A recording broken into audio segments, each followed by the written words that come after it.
Hello दोस्तों, स्वागत है आपका कौटिल्य शाला में। और आज हम कवर करने वाले हैं 22 जून की परीक्षा न्यूज, जहां पर कि हम 22 जून के अखबार में जितनी भी इम्पोर्टेंट न्यूज हैं हमारी परीक्षा के हिसाब से, उन सबको हम कवर करने वाले हैं। तो पहली न्यूज, 21 जून को अंतर्राष्ट्रीय योग दिवस मनाया गया। ये 7वां योग दिवस था, आपको ये पता होना चाहिए। इसकी थीम क्या थी? वो थी योगा फॉर वेल बीइंग।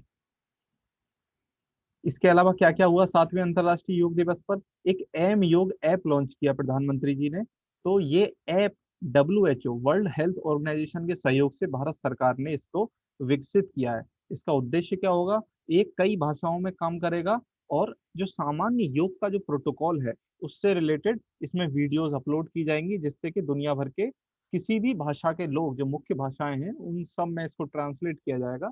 तो सब लोग इससे लाभान्वित हो सकते हैं।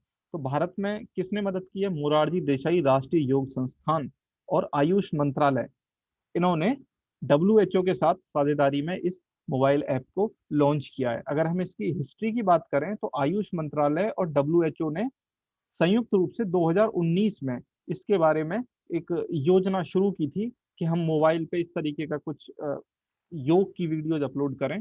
और इसका जो मुख्य उद्देश्य है वो जो 2030 तक यूनिवर्सल हेल्थ कवरेज देने का जो प्लान है, सस्टेनेबल डेवलपमेंट गोल जो है यूनाइटेड नेशन के, उसमें 2030 तक जो गोल अचीव करने हैं उसमें एक यूनिवर्सल हेल्थ कवरेज भी है।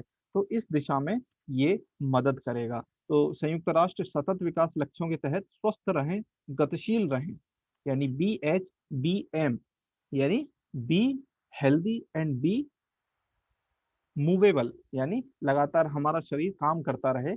तो उस आधार पे, उस दिशा में ये मोबाइल ऐप लॉन्च किया गया है। इसके अलावा ये भी एक इम्पोर्टेंट न्यूज है कि नेशनल ह्यूमन राइट कमीशन, इसने पश्चिम बंगाल में चुनाव के बाद हिंसा की शिकायतों की जांच के लिए 7 सदस्यीय समिति का गठन किया है। बंगाल में जब चुनाव के बाद जब रिजल्ट डिक्लेयर हुआ, तो उसके तुरंत बाद वहां बहुत ज्यादा हिंसा हुई, और उसको लेकर अभी तक स्टेट गवर्नमेंट ने कोई भी जांच नहीं शुरू की थी। तो अब NHRC ने, राष्ट्रीय मानवाधिकार आयोग ने, अब जांच शुरू कर दी है। 7 मेंबर उसके अंदर होंगे।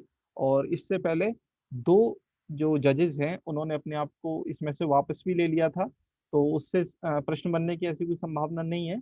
लेकिन इसमें जो जो मेंबर होंगे उनसे जरूर सवाल बन सकता है। तो अभी नाम क्योंकि सामने नहीं आए हैं, तो जैसे ही आएंगे तो हम उसको भी कवर करेंगे। अगली न्यूज है कि पुणे का राष्ट्रीय विषाणु विज्ञान संस्थान, यानी national virological science institute, Pune का है। जो वायरस है उसके बारे में अध्ययन करता है ये। तो कोविड का जो नया रूप इस समय भारत में जो खबरें आने लगी हैं कुछ कुछ, डेल्टा प्लस जिसका नाम दिया गया है, उस पर कोवैक्सीन कितना असर करती है, इस पर अब वो अध्ययन करेगा राष्ट्रीय विषाणु विज्ञान संस्थान पुणे। आर्थिकी में क्या क्या बड़ी खबरें रही? ये बहुत बड़ी खबर है, इससे क्वेश्चन बनने की बहुत ज्यादा संभावना है। क्या है? भारत को 2020 में $64 बिलियन का FDI प्राप्त हुआ, यानी फॉरेन डायरेक्ट इन्वेस्टमेंट, यानी विदेशी कंपनियों ने जो भारत में इन्वेस्ट किया वो $64 बिलियन था। और ये कोई छोटी बात नहीं है, ये बड़ी बात है कोरोना के समय पर भी इतना अच्छा परफॉर्म करना। तो इस तरीके से भारत विश्व में 5वां सबसे अधिक प्रत्यक्ष विदेशी निवेश हासिल करने वाला देश बना पिछले एक साल में। और रिपोर्ट में और क्या क्या बात कही गई है कि 2020 में भारत में FDI 27% बढ़ गई और $64 अरब तक पहुंच गई। वहीं 2019 में ये $51 अरब थी। तो पिछले एक साल में हमने 27% इंक्रीमेंट किया FDI में। और ये सब इन्वेस्टमेंट ज्यादा से ज्यादा किस में हुआ? सूचना और संचार प्रौद्योगिकी उद्योग में, यानी कि इंफॉर्मेशन एंड कम्युनिकेशन टेक्नोलॉजी का जो हमारा उद्योग है उसमें ज्यादा से ज्यादा इन्वेस्टमेंट हुई है, जिसकी वजह से ये 27% की बढ़ोतरी हुई है।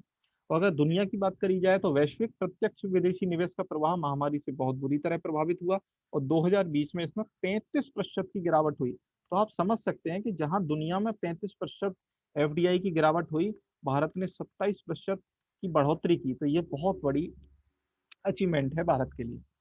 इसके अलावा सरकार ने जून 2025 तक सौर और पवन स्रोतों से उत्पन्न बिजली के प्रसारण पर अंतरराज्यीय पारेषण शुल्क में छूट दी। अगर एक स्टेट में कोई रिन्यूएबल एनर्जी बन रही है, यानी सौर ऊर्जा से बन रही है, या फिर पवन ऊर्जा से बन रही है और ए स्टेट बी स्टेट को दे रहा है, तो बीच में जो अंतरराज्यीय पारेषण शुल्क होता है वो शुल्क नहीं लगेगा। तो ये रिन्यूएबल एनर्जी और उसकी बढ़ोतरी में या फिर कहें पॉल्यूशन कम करने की दिशा में बहुत अच्छा कदम है। इसके अलावा तमिलनाडु की ये खबर है, रघुराम राजन, अरविंद सुब्रमण्यम, एस्थर डफलो और जीन ड्रेज, ये चारों इकोनॉमिस्ट हैं। इन सब के बारे में आप जानते होंगे। रघुराम राजन आरबीआई के भूतपूर्व गवर्नर रहे हैं। इसके अलावा अरविंद सुब्रमण्यम, ये क्या रहे हैं, ये चीफ इकोनॉमिक एडवाइजर रहे हैं प्रधानमंत्री जी के। एस्थर डफलो, इनको नोबेल मिला था, आपको पता होगा। एस्थर डफलो और जो अभिजीत बनर्जी हैं, वो कांग्रेस के सलाहकार बने थे इकोनॉमी से रिलेटेड, और एस्थर डफलो तमिलनाडु के मुख्यमंत्री के आर्थिक सलाहकार बने हैं। तो ये ध्यान रखना, अभिजीत बनर्जी को भी नोबेल मिला था। और जीन ड्रेज, इन ये भी इकोनॉमिस्ट हैं, भारत के बारे में बहुत ज्यादा अध्ययन रखते हैं ये, और आप अलग अलग न्यूज़पेपर में इनके एडिटोरियल भी पढ़ते होंगे। जीन ड्रेज के इकोनॉमी को लेकर बहुत ज्यादा आर्टिकल आते हैं। अंतर्राष्ट्रीय की बात करें तो आर्मेनिया के कार्यवाहक प्रधानमंत्री निकोल पशीनियन और उनकी सिविल कॉन्ट्रैक्ट पार्टी ने संसदीय चुनाव जीत लिया है। तो एक बार लोकेशन देख लेते हैं, आर्मेनिया है कहाँ। ये आर्मेनिया है, ये आप देख सकते हैं।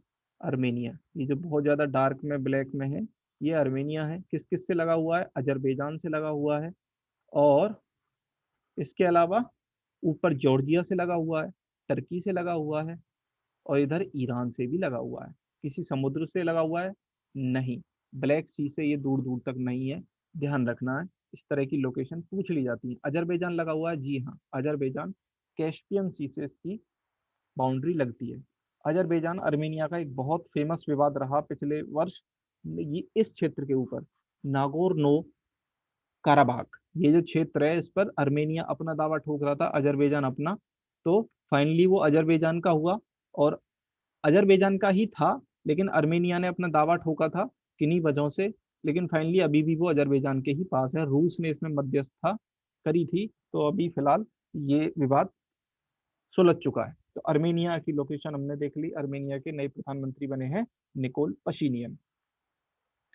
अगला है, स्वीडन की संसद ने अविश्वास प्रस्ताव में पीएम स्टीफन लोफवेन को किया बाहर। क्वेश्चन पूछ लिए जाते हैं कि किस देश की संसद ने अपने प्रधानमंत्री को बाहर कर दिया है अविश्वास प्रस्ताव के बाद। स्वीडन के। तो स्वीडन की भी लोकेशन देख लेते हैं जी। स्वीडन की कैपिटल, स्वीडन की कैपिटल है स्टॉकहोम। स्टॉकहोम सम्मेलन हमने एनवायरमेंट में खूब देखा है। बाल्टिक सी से लगा हुआ है, इधर नॉर्वे है, ऊपर फिनलैंड है। तो ये हो गया स्वीडन। तो ये थी आज की परीक्षा न्यूज। उम्मीद है आपको पसंद आया होगा। प्लीज हमारे यूट्यूब चैनल को सब्सक्राइब कर लीजिए, टेलीग्राम चैनल को ज्वाइन कर लीजिए। वीडियो देखने के लिए धन्यवाद।